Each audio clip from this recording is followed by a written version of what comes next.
What do you think are the challenges for young people now in this year, especially those, for example, who are looking to get married in the coming months? How do you feel that they should best handle the next coming months, leaving aside what our government has put in place to protect people?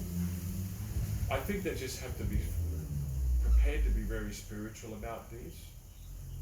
It must be very hard and even traumatic for some couples to be now told that they have to delay or postpone their weddings if they want to have a big wedding and a big reception. And we belong to a community or a culture that loves to have big weddings and big receptions.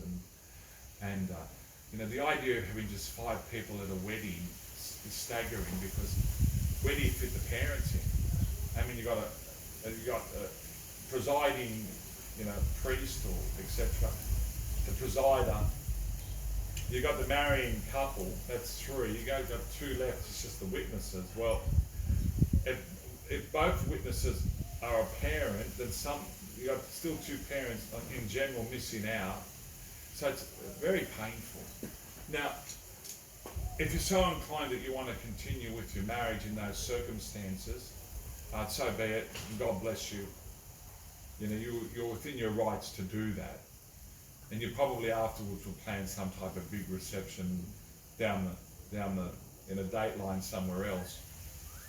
But how can you have a wedding without your parents there? You tell me that. Or your brothers and sisters, or whatever. Now, if you feel the need that you have to postpone, to delay it so you can have your proper, wedding ceremony and reception and everyone there, etc., and your proper honeymoon and all that, that's going to be a trial. That would have tested me, no doubt.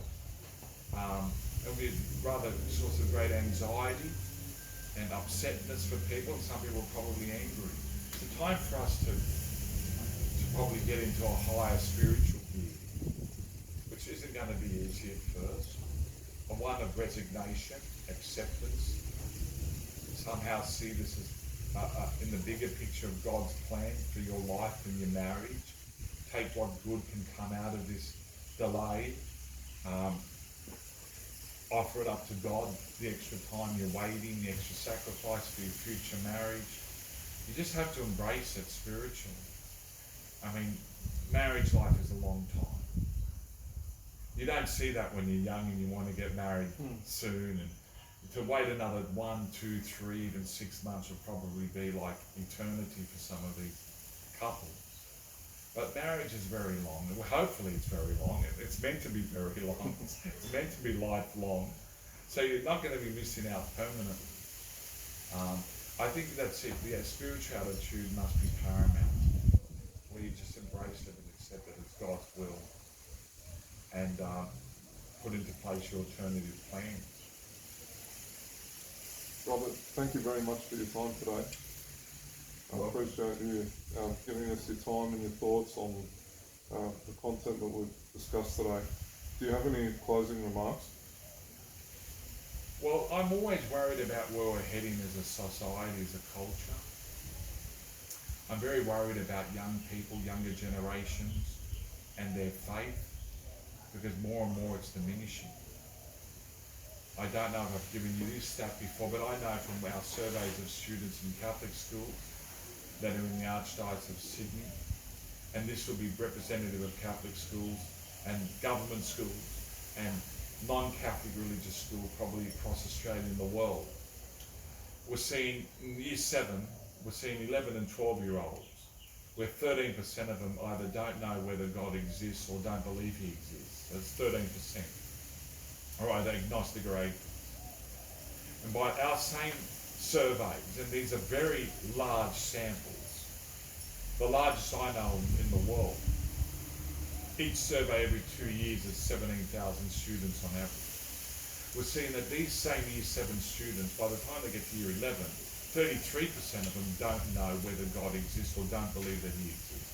So we move from 13 to 33%, that's a 20% increase in the number of students who become agnostic or atheists while they're still in Catholic schools.